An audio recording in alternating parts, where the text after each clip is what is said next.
நெறைய பேர் ஒரு சில சப்ஜெக்ட்ல கம்மியான அட்டெம்ப்ட் குடுத்துட்டு, நமக்கு எக்ஸாம் கிளியர் ஆகுமா? ஆகாதா? அப்படிங்கிற டவுட்ல இருக்கீங்க. ஸோ உங்களுக்கான வீடியோ தான் ஆஸ்பிரண்ட்ஸ் இது. எந்த ஸ்லாட்ஸ்லாம் டஃப்பா கேட்டிருந்தாங்க. அதில எது good attempt and moderate shift, easy shifts எது அப்படிங்கிறதெல்லாம் பார்த்துட்டு, யாரெல்லாம் மெயின்ஸுக்கு ப்ரிப்பேர் பண்ணலாம் அப்படிங்கிறத மேலோட்டமா பார்ப்போம். Detail analysis evening R tomorrow நான் குடுத்துருவேன். ஸோ அதெல்லாம் பார்த்துட்டு 3 ஷிஃப்ட்டோடைய 2ண்ட் ஷிஃப்ட்டுடைய அனாலிசிஸும் இந்த வீடியோல பார்த்துடலாம். சரிங்களா? அதுக்கு முன்னாடி இந்த வீடியோக்கு லைக் பண்ணிக்கோங்க. நம்ம சேனல சப்ஸ்கிரைப் பண்ணிக்கோங்க ஹஸ்பண்ட்ஸ். அண்ட் நீங்க பேங்க் எக்ஸாம் ப்ரிப்பேர் பண்றீங்கன்னா, நம்ம டிஎன் பேங்கர்ஸ் அகாடமிய யூஸ் பண்ணிக்கோங்க.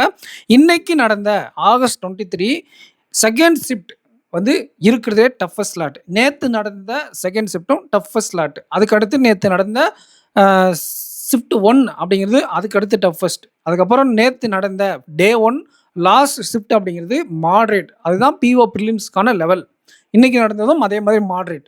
நேத்து நடந்த டே 1 3 ஷிஃப்ட் தான் இருக்கிறதுலே ஈஸியா ஃபீல் பண்ணியிருக்காங்க. ஓகேங்களா? நெறைய ஆஸ்பிரண்ட்ஸோட அட்டெம்ப்ட் அத தான் சொல்லுது. ஏன்னா, அதில ரீசனிங்ல நெறைய பேர் நெறைய அட்டெம்ப்ட் குடுத்துட்டாங்க. ஓகேங்களா? டே 1 உடைய ஃபர்ஸ்ட் ஷிஃப்ட்ல இங்கிலீஷ் கஷ்டமா இருந்துச்சு. 2ண்ட் ஷிஃப்ட் மொத்தமா பேப்பர் மாடரேட். அதாவது கொஞ்சம் கஷ்டமா இருந்தது. இன்னைக்கு நடந்த 2ண்ட் ஷிஃப்ட் அப்படிங்கிறது டஃப்பஸ்ட். நேத்து நடந்த 2ண்ட் ஷிஃப்ட் மாரி தான் இதுவும். ஓகேங்களா? பட் இருந்தாலும் இருக்கிறதுலே ரொம்ப டஃப்பஸ்ட் அப்படின்னா, டே 2 ஷிஃப்ட் 2 தான். ஆப்டிட்யூட் செக்ஷன்ல நெறைய பேரு சிங்கிள் டிஜிட் தான் அட்டெண்ட் பண்ணியிருக்காங்க. யாரும் வொரி பண்ணிக்க தேவையில்ல. உங்களுக்கெல்லாம் மோர் தென் 4 ஆர் 5 மார்க் வர உங்களுக்கு நார்மலைசேஷன் கிடைக்க வாய்ப்புகள் இருக்கு. உங்க ஷிஃப்ட்ட நான் பேஸ் ஷிஃப்ட்டா வைக்காம இருந்தா, உங்க ஷிஃப்ட்ட பேசிக் ஷிஃப்ட்டா வைக்காம, வேற ஷிஃப்ட்ஸ பேஸ் ஷிஃப்ட்டா வைக்கிறாங்க. மாடரேட் ஷிஃப்ட்ட பேஸ் ஷிஃப்ட்டா வைக்கிறாங்கன்னா, ஒரு 4லிருந்து 5 மார்க் வரும். ஈசிஎஸ் ஷிஃப்ட்ட பேஸ் வச்சாங்க அப்படின்னா, உங்களுக்கு கண்டிப்பா ஒரு 6, 7 மார்க் மேல உங்களுக்கு கிடைக்க வாய்ப்புகள் இருக்கு. ஆப்டிட்யூட் செக்ஷன்ல மட்டுமே. சரிங்களா? அதனால கம்மியான அட்டெம்ப்ட் போட்ட யாருமே வொரி பண்ணிக்க தேவையில்ல. இப்ப நம்ம 3 ஷிஃப்ட் அனாலிசிஸ்க்குள்ள போயிடலாம்.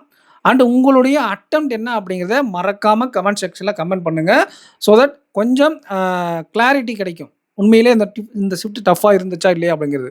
இங்கிலீஷ பொறுத்தவரை அதே அந்த 19, 20 ஓரளவுக்கு டீசென்ட்டான அக்யூரசில 20லிருந்து 25 அந்த ஓரளவுக்கு பார்சியல் அக்யூரசியோட அட்டெண்ட் பண்ண முடிஞ்சிருக்கு.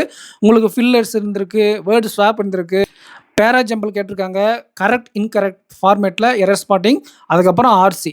சரிங்களா? இது நார்மலான இங்கிலீஷ் பேப்பர் தான். ஸோ சம்ஹவ் மேனேஜ் பண்ணியிருப்பாங்க. ஆனா ஆப்டிட்யூட் செக்ஷன் வரும்போது 2 டிஐ கேட்டிருக்காங்க. Wrong number and approximation. இது அப்ராக்ஸிமேஷன் கொஞ்சம் கஷ்டமா இருந்திருக்கு. டிஐலயும் கொஞ்சம் கால்குலேட்டிவா தான் இருந்திருக்கு.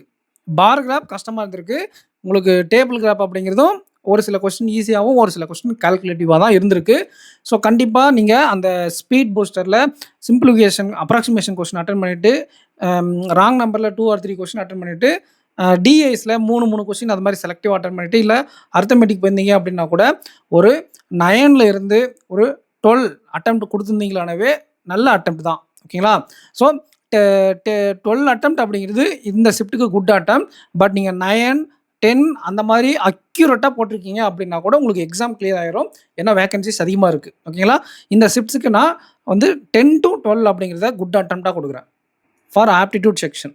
ரீசனிங்ல inequality, syllogism, direction, blood relation இதெல்லாம் கேட்டிருக்காங்க. ஓகேங்களா?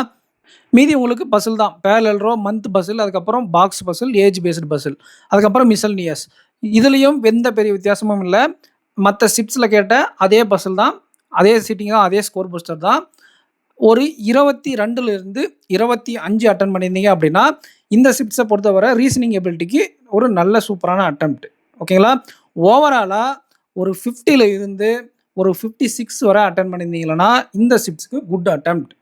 ஓகேங்களா? உங்களுக்கு எக்ஸாம் கிராக் ஆக நெறைய சான்சஸ் இருக்கு. உங்களுடைய ரா ஸ்கோர் அப்படிங்கிறது 45 தாண்டிரும் இந்த ஷிஃப்ட்ல அப்படின்னா, டெஃபினட்டா நீங்க என்ன பண்ணலாம் அப்படின்னா, மெயின்ஸ்க்கு ப்ரிப்பேர் பண்ணலாம். மத்த ஷிஃப்ட்ஸ காட்டிலும் உங்களுக்கு நார்மலைசேஷன் மார்க் ஆட் ஆகி, உங்களுக்கு எக்ஸாம் கிராக் ஆக நெறைய சான்சஸ் இருக்கு. உங்களுடைய அட்டெம்ப்ட் என்ன அப்படிங்கிறத கமெண்ட் செக்ஷன்ல கமெண்ட் பண்ணுங்க ஃப்ரெண்ட்ஸ். நீங்க பேங்க் எக்ஸாம் ப்ரிப்பேர் பண்றீங்கன்னா, நம்ம டிஎன் பேங்கர்ஸ் அகாடமி ஆப்பை யூட்டிலைஸ் பண்ணிக்கோங்க. பர்ட்டிகுலரா மெயின்ஸ்க்கு ப்ரிப்பேர் பண்றவங்க. இந்த வீடியோக்கு லைக் பண்ணிட்டு உங்க ஃப்ரெண்ட்ஸ்க்கு நம்ம சேனலை ஷேர் பண்ணி விடுங்க. Thank you.